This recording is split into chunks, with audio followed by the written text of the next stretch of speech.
नमस्कार दोस्तों। आज हम संस्मरण बिंदु सहायक वाचन के पाठ का सॉल्यूशन करेंगे। सहायक वाचन में ये पाठ है। तो सबसे पहले हम प्रश्न नंबर 1 रिक्त स्थानों की पूर्ति करते हैं। तो गांधी जी की रिक्त स्थानों की पूर्ति कीजिए। गांधी जी की भक्ति देखकर अंग्रेज समझ लगा क्या? मात्र भक्ति, इसका उत्तर आएगा। उसी तरह दूसरे का उत्तर है, लंदन में गांधी जी की अंग्रेज शिष्या कौन थी? तो कौन थी? मीराबेन। यहाँ मैंने उत्तर लिख दिया है, आप लिख लेना। इसके बाद हम आते हैं प्रश्न नंबर 1 पर, जो कि है लघुत्तरीय प्रश्न। लघुत्तरीय प्रश्न में गांधी जी गले में माला क्यों पहने रखते थे? तो ये प्रश्न नंबर 1 का उत्तर देख लीजिएगा। यहाँ मैंने निशान लगाया है। मित्र, यह माँ का प्रसाद है। माँ ने कहा था तो इस माला को गले से मत वरना भगवान तेरी रक्षा करेगा। मतलब यहाँ पे लिखा गया है कि भगवान रक्षा करेगा, इसीलिए उन्होंने अपनी माँ के कहने पर ये माला पहनी थी। अब प्रश्न नंबर 2 है, बालक ने गांधी जी से फलों को स्वीकार करने का आग्रह क्यों किया? तो क्यों किया, ये रहा इसका उत्तर। यहाँ देख लीजिए, यहाँ लिख रखा है मैंने। महात्मा जी ने भिखारी नहीं हूँ। मैंने जब से आपके जेल से छूटने की खबर सुनी है, तब से कूली का काम करके कुछ कमाई की है। उसी कमाई से मैंने फल खरीदे हैं। गांधी जी बालक की बातों से द्रवित हो गए। तो यह इसका उत्तर है। इसके बाद हम आते हैं प्रश्न नंबर 3 पर। प्रश्न नंबर 3 है, गांधी जी के सामने दोनों भाई बहनों को लज्जित क्यों होना पड़ा? तो क्यों होना पड़ा, ये देख लीजिए, मैंने इसका उत्तर निशान लगा दिया है।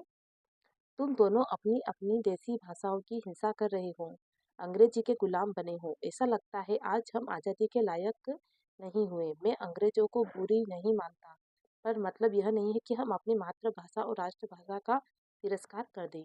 महात्मा जी की इस प्रकार से दोनों भाई बहन लज्जित हो गए। तो ये कारण था कि भाई बहन दोनों लज्जित हो गए। इसके बाद है प्रश्न नंबर 4। प्रश्न नंबर 4 पढ़ लेंगे। गांधी जी बच्चों के साथ तैरने को किस शर्त पर तैयार हुए? तो क्या शर्त थी? तो ये मैंने इसका उत्तर यहाँ निशान लगा रखा है, पेज नंबर 150 पे। गांधी जी ने कहा, अच्छा यह प्रण करो कि तुम आपस में नहीं लड़ोगे, मारपीट नहीं करोगे। तो ये इसका उत्तर है। इसके बाद हम आते हैं प्रश्न नंबर 5 पर। प्रश्न नंबर 5 है, मीराबाई के नई शीशी में से शहद डालने पर गांधी जी ने क्या कहा? तो क्या कहा, इसका उत्तर यहाँ मैंने निशान लगा रखा है, देख लीजिएगा। यहाँ पे गांधी जी को यह अच्छा नहीं लगा। बोले, मीरा तुम्हें मालूम होना चाहिए कि हम जनता के पैसों पर जीते हैं। एक दिन शहद न खाने से मर थोड़े ही जाता। जनता के पैसों को संभाल कर खर्च करना चाहिए, यह गांधी जी ने कहा था। इसके बाद आते हैं हम प्रश्न नंबर 6 पर। प्रश्न नंबर 6 है, किन बातों से पता लगता है कि गांधी जी फिजूल खर्ची के विरुद्ध थे? तो किन बातों से पता चलता है? तो यहाँ पे उत्तर निशान लगा रखा है, यह आप पढ़ लीजिएगा। गांधी जी फिजूल खर्ची के बहुत विरुद्ध थे। अपने लेखों को वे अपने लेखों को छोटे छोटे कागजों पर लिखते थे। कागज का कोई हिस्सा बेकार नहीं जाने देते थे। पत्र व्यवहार में लिफाफे के स्थान पर कार्ड का अधिक प्रयोग करते थे। कार्ड में थोड़े शब्द में मतलब की बात लिखने की उन्हें कला आती थी। यह इसका उत्तर है प्रश्न नंबर 6 का। इसके बाद हम आते हैं लास्ट वाले प्रश्न पर।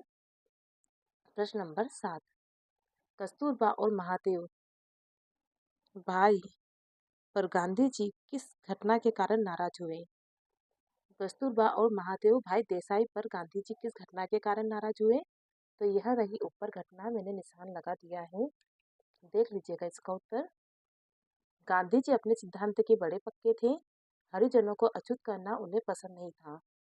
जिस मंदिर में हरिजनों का प्रवेश न हो, उसमें उनकी पत्नी और सेक्रेटरी उनकी भावना को न जानते हुए भी कैसे चले गए, यह बात उन्हें बहुत कष्टकर हुई। मतलब वो उनके के वहाँ मंदिर चले गए, इसीलिए उनको वे बहुत उस बात घटना को लेकर नाराज हुए। तो अगर आपको ये वीडियो पसंद आया है तो प्लीज़ लाइक और चैनल को सब्सक्राइब करना ना भूलें।